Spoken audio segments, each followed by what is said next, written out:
What's going on, everyone? So I wanted to take a moment to review or talk about this month's training session and the benefits that it can yield if you are if you're taking it seriously, if you're proactively looking or proactively dissecting what's happening after the drill. So if you haven't checked out the drill, definitely recommend. I think it's going to be it's going to be a fun one. It's going to definitely push you, and the intent is to push you to failure. And if you're not a monthly subscriber, well, I would strongly urge you to at least give it a trial run.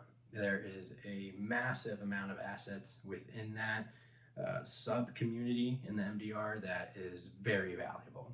And if you're here to become a better rifleman, you're going to find a lot of very beneficial things in there. So it's at least worth a trial run there. So the drill, without getting into the details, it's not my place to share that, on the main form here.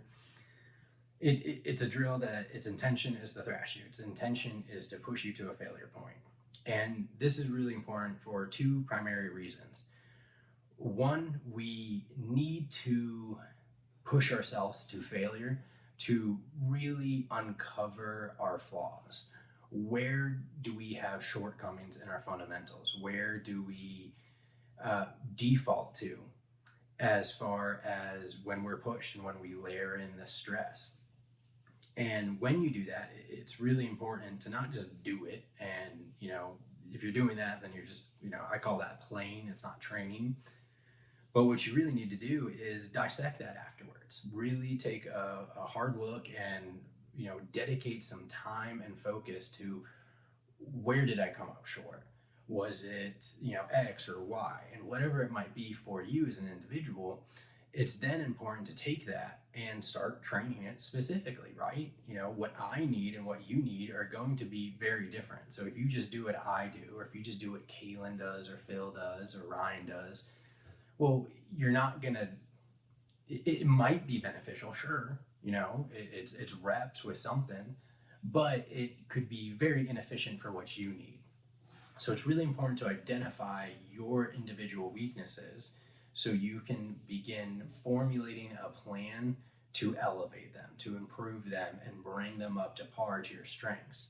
Simultaneously, you need to find a way to maintain your strengths, and that's where the difficulty in training can lie there. Is you don't want to just bounce back between strengths there. You don't want to go, oh, well, my trigger control needs a little work here, and then your target acquisition deteriorate, or vice versa.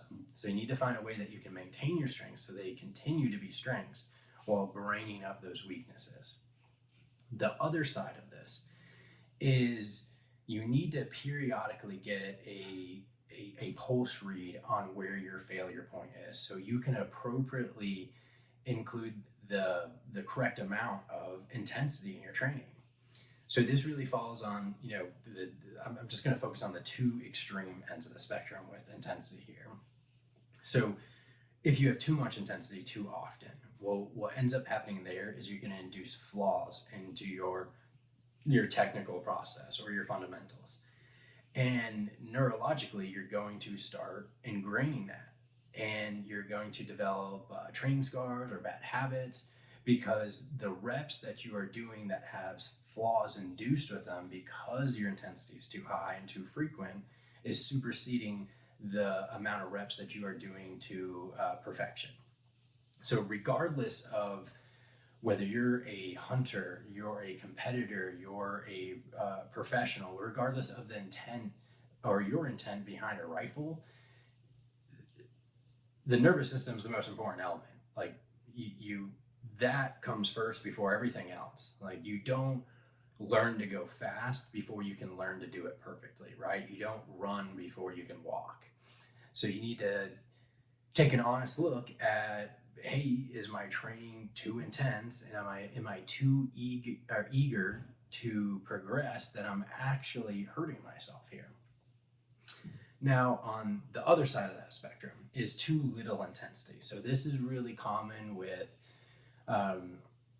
obviously, like your intermediates or your beginners, you should start off with very low intensity and just figuring out, what do I need to do to get a perfect rep, and then you need to replicate that many times over. I mean, you need to do that for a really long time with that very low intensity, and you need to increase your volume or your reps of doing it perfectly. And that can be tedious, but it's really important to establish that proper foundation and to establish the neurological pathway of doing it right.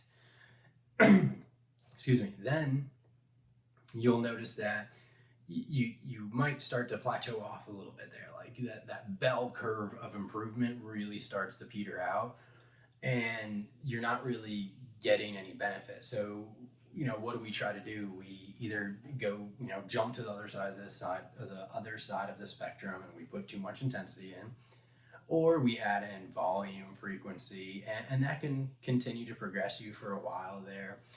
But eventually, if you never get that pulse read on where your failure point is, and you don't do that periodically enough to get that temperature read or that pulse read on it, you're going to lack the intensity to really have efficient improvement. And you're going to lack the stimulus to increase your baseline.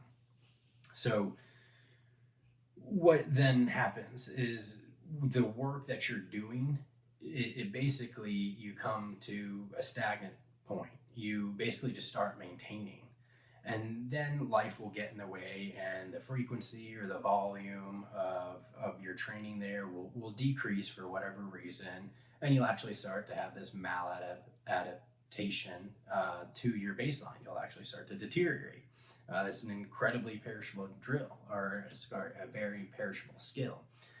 And that's even more so for those who aren't able to get out there and shoot or practice often.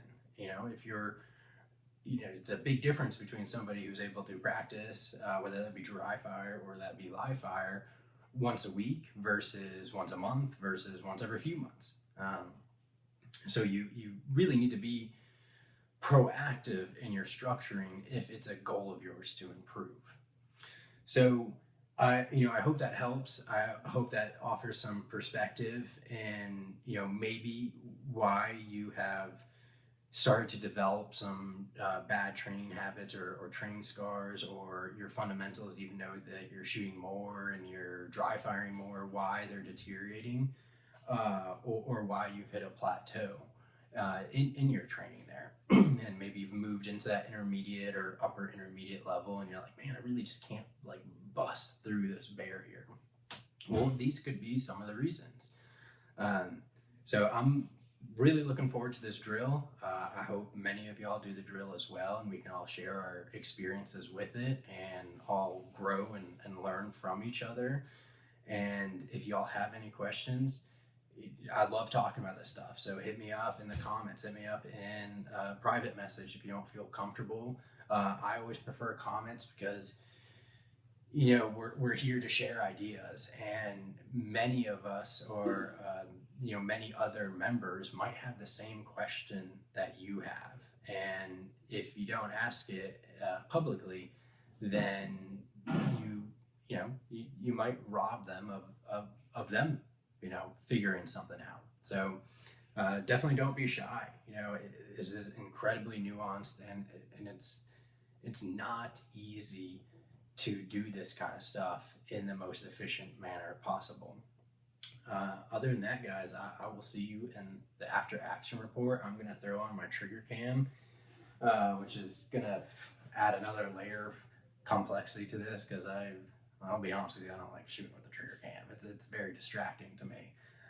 So we'll see how that affects me, but regardless, I'm excited to run the drill, and I'm excited to share it with you all, and share my findings and see what weaknesses I can uncover. I think I got an idea of what they'll be, but this will be illuminating for me as well.